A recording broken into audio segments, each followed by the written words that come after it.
Welcome to Distribution Talk with Jason Bader, the show where we dive into the stories, struggles, and solutions from business owners and thought leaders in the wholesale distribution market. Hey friends, Jason here. In this episode, I had the pleasure of speaking with Jameel Burkett, CEO of Burkett Restaurant Equipment and Supplies. Jameel is the third generation of this Toledo-based family business. Like many next-generation owners, he wasn't sure that the family biz would satisfy his entrepreneurial aspirations. When he decided to give the company a shot, he fell in love with the industry and the customers they served. As you will hear, Jameel is a reinventor and tinkerer of structure. From his early years, he has never been satisfied with the status quo. He would immerse himself in a role, reinvent it, and then pass the torch on to the next internal entrepreneur. That is how you build a culture of innovation. I enjoyed my conversation with Jameel, and I hope you do too. This episode of Distribution Talk is sponsored by InSQL Distribution Software. InSQL is a fully functional distribution-based software package, and these folks do it very well at a price point many smaller distributors can afford. Another thing I like about this company is they do it all in-house. They take on these applications and build them into the platform using state-of-the-art Microsoft technology. No third-party bolt-ons for them. This is important because when you need technical assistance, they are the single point of contact.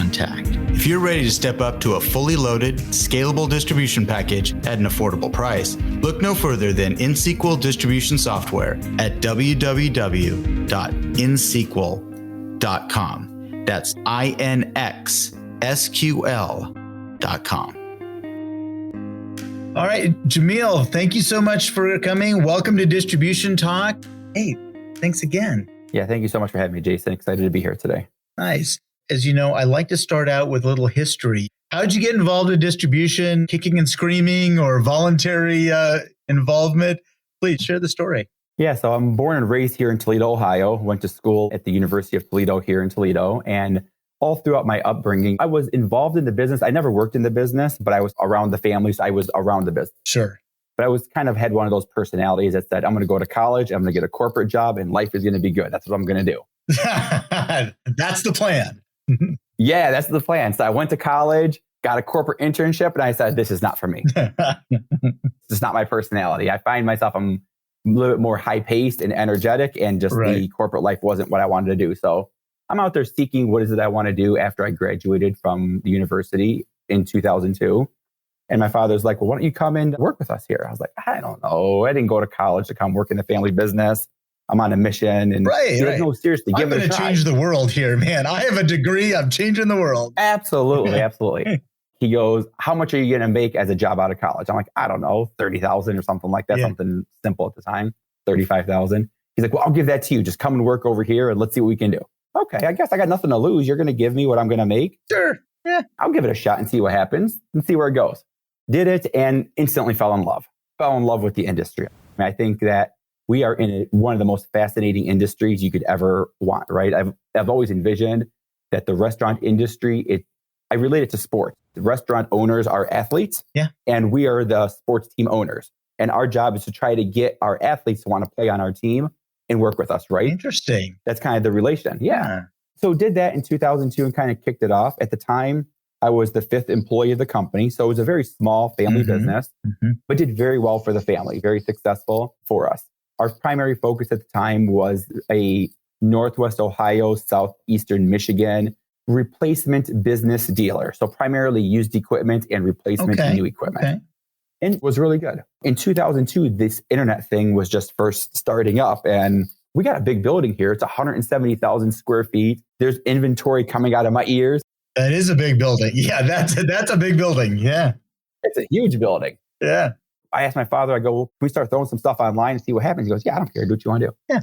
And before we knew it, we were doing more business on eBay than we were doing inside our store. So we're like, wait a sec, there's something over here with this whole internet world, right? So we went on a mission to launch our website and build a website. And in 2005, we launched our website. And at that point, that was the first major pivotal shift for the company. Yeah. We were no longer used equipment in Northwest Ohio, Southeast Michigan. we became affordable equipment in all of America, both new and used. Still very focused on the replacement model, not much in projects or new store openings. Right. But in 2006, we hit a lucky break and we were able to acquire our first major account in the organization. Marco's Pizza, which is one of the fastest growing pizza companies in the country, chose to start working with Burkett.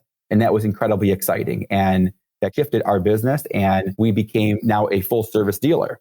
We're no longer just replacement, we're replacement and new store openings. So that was wildly exciting. And they're still great clients today. I mean, we had a 20-year relationship with them and they're amazing friends and clients. 2 years later, in 2008, I got the sales guy working with us. And he's like, Jameel, I love the company, but I don't like what I'm doing. I was like, okay, what do you want to do? Yeah, exactly. What's left? Yeah.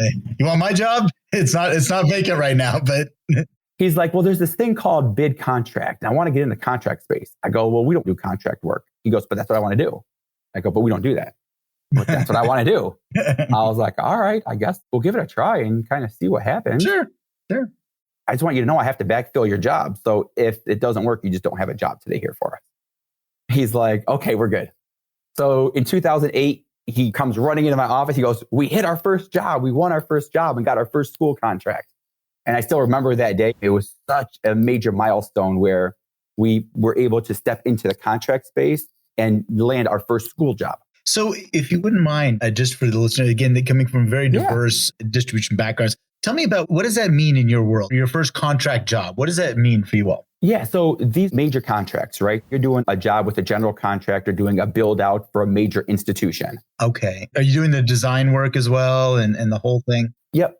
So traditionally, I mean, the restaurant industry was deemed as, well, you service the restaurant world, right? Yeah. And so this was our first step of getting into food service at large, where it's not just restaurant food service, it's restaurant and institutional work.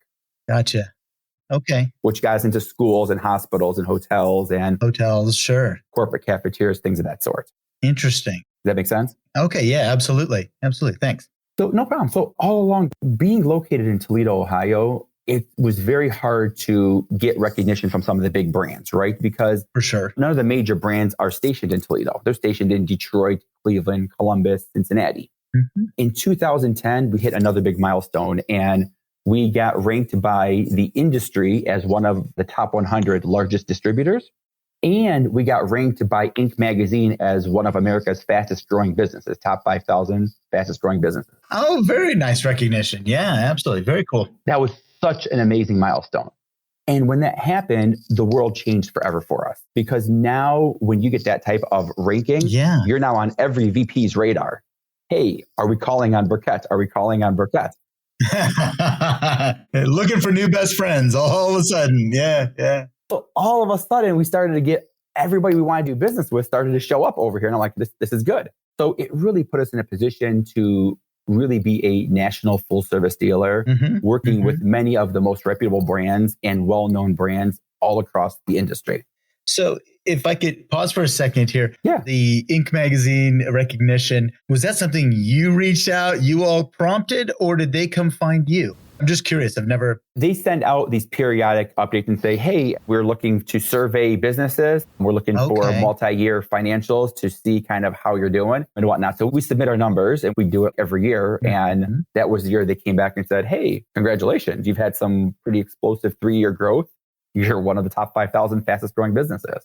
And I'm like, oh my God, this is humbling. It's very cool. It is. Yeah. And so, note to other entrepreneur owners, don't throw that away. Right. Don't delete that in your email box or it comes by mail. Absolutely.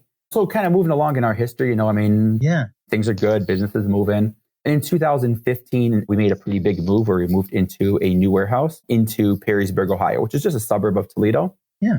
We had an opportunity to sell our other building and move into a newer building that was a little bit more modernized. Yeah. So we were excited to do that. Well, yeah, I'm looking at the first building here. Yeah. And for those of you listening on their website, on Burkett.com, there's this wonderful picture of, I believe it's that original building that you had there. It was, yeah. It was exciting. We look at that building and that building is the size of what our showroom is today.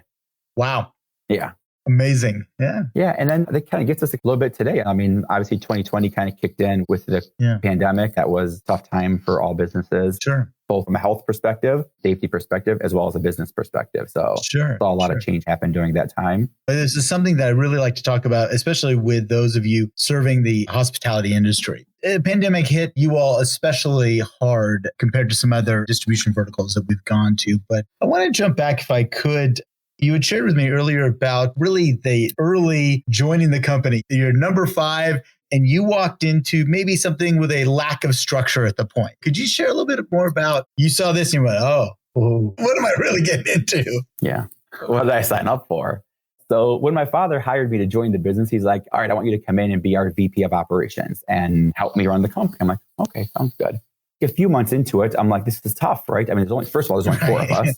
Yeah. 5 of us. I mean, it's and you're VP. And I'm VP and I'm 22 years old. Right. So everybody wants to listen to a 22-year-old that just got handed a title, right?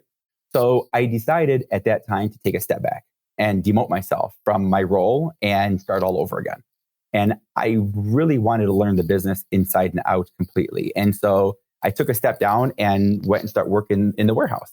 Yeah. Actually, I should say before that, my background is sales. So I'm a natural salesperson. It's kind of what I do. So all along the way, I was sales plus something. Yeah. I would always have my sales role because I thrive on selling.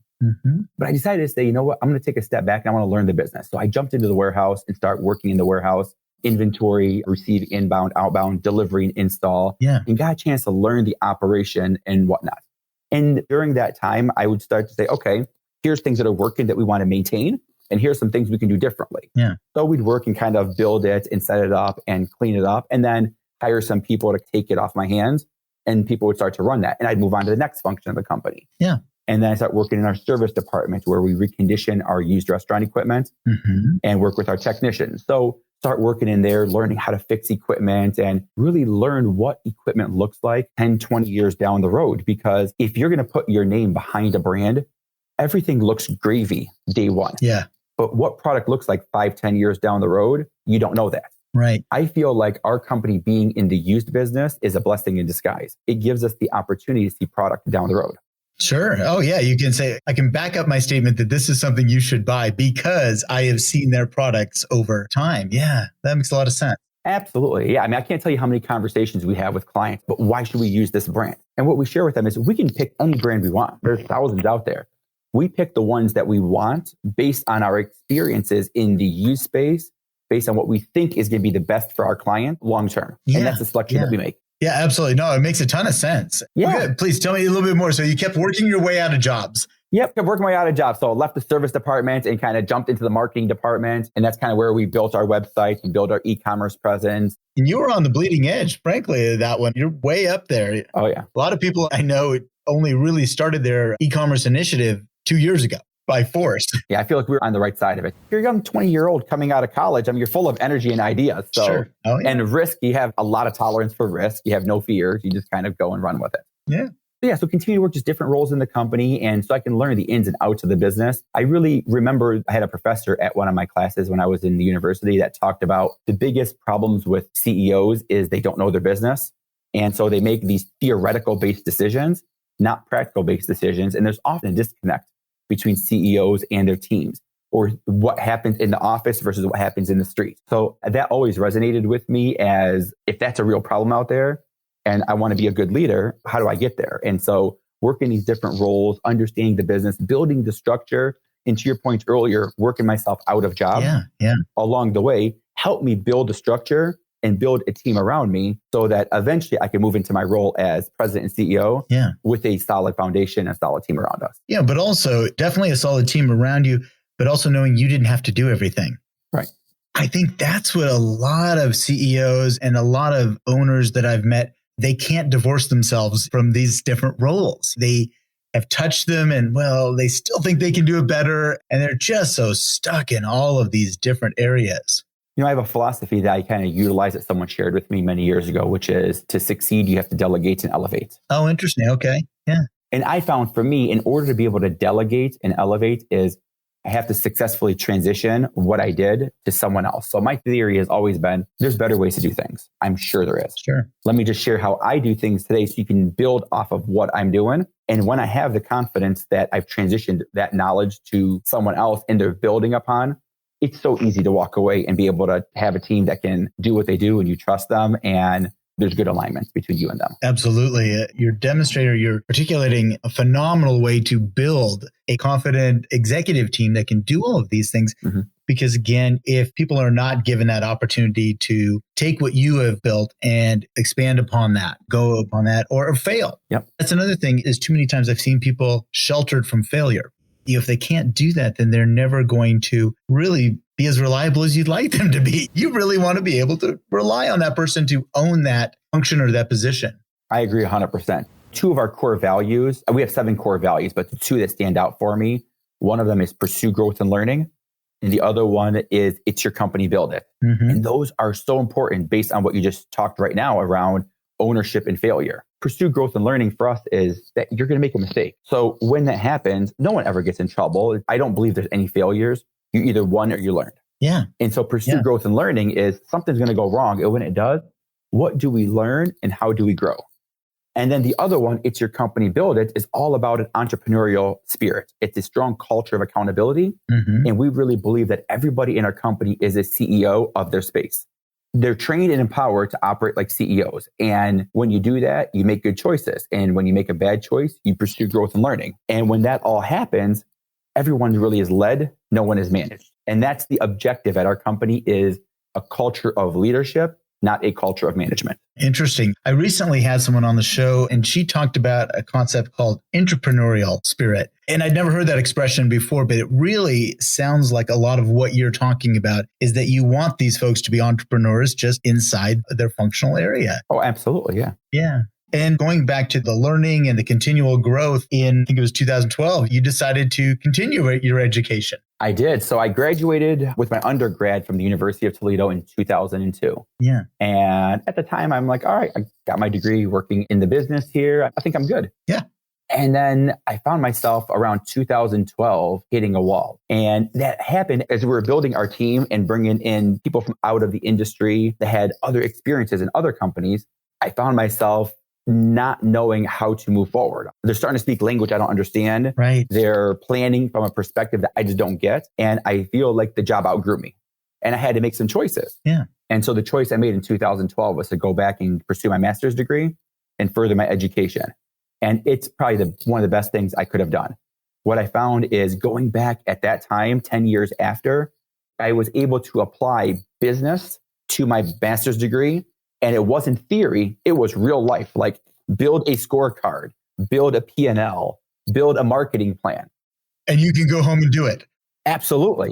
Absolutely. Right then. And it actually wasn't just a project. It was, this is my company. Oh yeah. Most of our class projects was based on Burkett restaurant equipment. Of course it was. It should have been. Oh, it worked out great. I feel like that gave me a moment to say, okay, I was able to further my education, pursue growth and learning, to be able to level up, and felt like the job no longer outgrew me. I grew into the job that required me to be able to lead it to the next level. Well, I think it's fascinating when you get an opportunity as well in those programs to meet other people in your similar position who are trying to do the same thing in their organization, so you all can commiserate and share common experiences and solutions, failures, all of those things. You know, another thing I did too, and I don't think I shared this with you before, but in 2015, I joined an organization called Vistage. Oh, I'm very familiar with Vistage. Sure. Oh, you bet. Yeah. Are you? Okay. So I've been a member of Vistage since 2015, and I feel like being a part of Vistage has also given me that continuous education.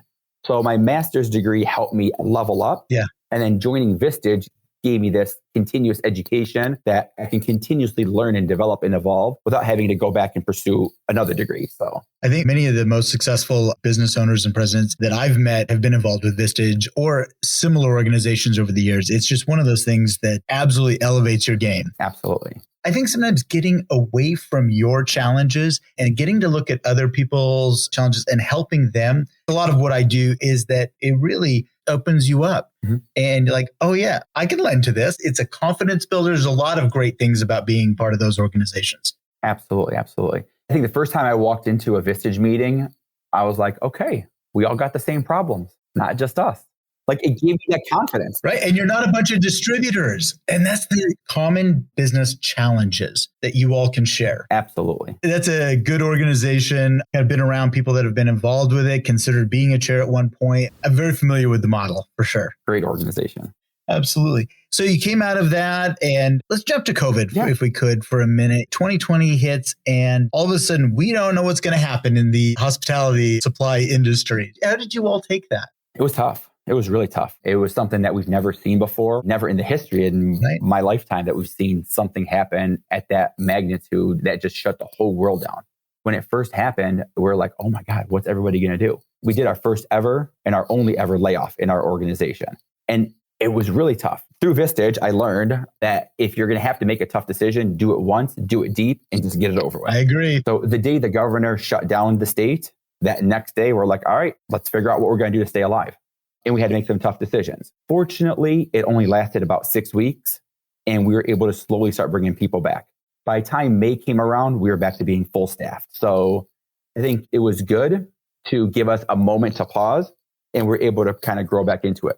But during that time, I think it was as tough as it was from a mental point of view, from a health point of view, and so many terrible things happening all around the world with it. I mean, there's countless lives lost for no reason. Yeah. Not for no reason. I mean, countless lives lost. It's tragic. Tragedy, yeah. Yeah, tragic reasons. Yeah, absolutely. We took that time as a company. We're like, during good times, you're just fighting to survive. Not survive, but you got to keep innovating. You got to keep going. You got to keep delivering and performing. Everyone's looking for you to perform. Right. And when this happened, okay, well, everybody is shut down right now. Everybody is just on pause right now. Mm-hmm. What if we take a moment to take a step back and rebuild our company all over again? Relook at our business model, look at our inventory, look at our website, look at our salespeople, look at our company as a whole. What if we could do what we did back in 2002 all over again with that years of experience that we gained from 2002 to 2020? Well, we did just that. Yeah. We rebuilt our entire company, rebuilt our processes, looked at our inventory, redesigned our showroom, retrained all of our staff, retrained our salespeople, maintained incredible relationships with our customers and our vendors along the way, and slowly saw ourselves building back into it. And looking back today, I feel like it gave us the opportunity to reset our organization and set the stage for today. Yeah. And you had some great advisors around you. Absolutely. Being able to rely on others. They were going through difficult challenges as well. And I think that was a tremendously productive use of that time. You had an opportunity to cry and say, woe is me, and decry the injustices of the pandemic, or you had an opportunity to do something different. A couple of people around me and a couple of things that came about during that time. I remember two specific conversations. One of them was read this book called Hard Things About Hard Things. So I read this book and I'm like, why should I read it? He's like, just read it. And what I learned out of it is in a CEO, there's two types of CEOs. There's wartime and peacetime, like a general, right? And so when there's crisis, you flip into this wartime CEO where it's very focused on the battle and it's focused on just winning today to survive to tomorrow. And I think that book really hit home because anytime there's a crisis going on, whether it was the 08-09 crisis or the COVID crisis or back in the Y2K crisis, those are times where you can either pivot or you can hope that it's just going to work itself out. Right. And I think that wartime of, okay, we're going to live to just fight another day was very helpful. The other piece of advice that I got was try to predict where the world's going to be 3 months from now and start making decisions today based on where the world's going to be 3 months from now. So try to anticipate. And I think that it really helped quite a bit. We're able to get into PPE products at the time. Yeah. Because the world needed PPE products. And even still today, 2 years later, every decision that we try to make today is based on predicting where we're going to be 3 months, 6 months from now, and hoping we get it right. But we don't always get it right. We're not perfect by any means. We're probably wrong half the times and right half the times. And you got to shoot for 51% right. That's all you're hoping for, right? No, that's right. Yes, that's just a little bit of an overview of that period during COVID and then through today. Yeah. It's interesting you mentioned the PPE products. I've had other folks from your industry on, and they too went down that direction. They found ways to jump into that, and it's still a part of their business. It's still a very nice part of their business. And so through crisis, you can have some nice outcomes, some silver linings out of that. It sounds like you all had a tremendous one. I'm sure you took a look at your sales process and how you interact with your customer base. And you already had a very strong background in e-commerce. And I'm sure you found other ways that was going to be beneficial. So absolutely. One of the things I think you started to jump into it was a supply chain crisis. We don't only get one, we get a few. Come on. What's next? What's 22 got for us here? Come on. But tell me about how that affected your business, supply chain challenges. It definitely hit us. It hit quite hard, right? We're so used to, for so long in our industry, operating on this just-in-time model. Absolutely. Vendors have inventory on hand. We have some inventory on hand. If somebody needs something, they order it and they get it tomorrow. I mean, it's pretty easy. It's like the Amazon model. Right. You write PO, it comes. Yeah. As the recovery started to come back, everybody started getting a backlog, right? And before we knew it, everyone got caught by surprise and the materials started to run into shortages coupled with an increased amount of demand. And this backlog just started to grow. Back to what I was talking about earlier, where I try to anticipate where we'll be 3 and 6 months from now. We try to maintain very tight relationships with our supplier partners because we believe that successful organizations have synergies across the whole supply chain. Vendors, distribution, customers, and users. Mm-hmm. So we maintain active conversations and started to get some leading indicators that the lead times were getting worse. Things started to get a little bit worse. So at our company, we try to overbuy on inventory to allow us to anticipate what we might need later on down the road. Mm-hmm. So it forced us to change our strategy completely. We had to think of how can we predict what we're going to need in inventory versus order what we need in inventory. Because when you're going from a 2-day lead time to a 10 to 40 week lead time, yes, 40, those are insane. So you have to anticipate what you need. Yeah. Really honing in on your inventory data, understanding what moves, what doesn't move, really getting closer to your customers, much closer to your customers, and talking about what's your forecast looking like? What are the items that you're going to need? Can we standardize items? If there's 6 different widgets that you're buying based on these 6 different scenarios, can we get down to 1? Because if we do that, we can mass purchase one. Absolutely. So a little bit of the Henry Ford model when he built the Model T. You can have any Model T you want as long as it's black. As long as it's black. Any color you want, as long as it's black. Right. So we try to take the approach of you can have any refrigerator you want as long as it's this refrigerator. What do you think? I guarantee it'll always be in stock. I'll take the one in stock. I think you're right.